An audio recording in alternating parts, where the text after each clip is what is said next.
নমস্কার, আমি রাজ। আপনারা দেখছেন খবর 24 ঘন্টা। দিয়ে দিতে হবে, সেই জায়গাটা আমরা নিয়ে নেব। আমরা সেটা কি দেবো বন্ধু? সেই কথাই আমরা বলতে এসেছি আপনাদের কাছে। তাই কেন্দ্রের আপাতত সরকার যখন বারংবার মুসলমানদের প্রতি আঘাত করতে চাইছে, তাই বন্ধু আজকে আমাদের ঘরে বসে থাকার সময় শেষ হয়ে গেছে। আজকে ঘরে শুয়ে থাকার সময় শেষ হয়ে গেছে। আজকে ভারতবর্ষ কম বেশি 78 বছর স্বাধীন হয়ে গেছে বন্ধু। আমাদের জানতে হবে কথা।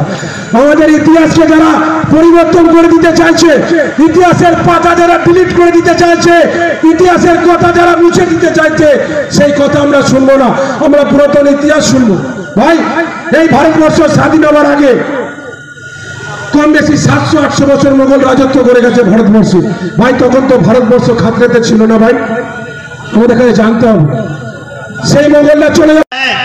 इसमें हर समाज का, हर मज़ाहिब का नुकसान है।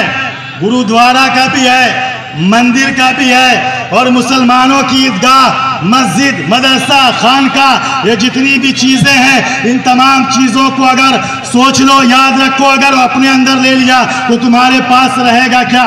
तुम इबादत करने कहाँ जाओगे? तुम पूजा करने कहाँ जाओगे?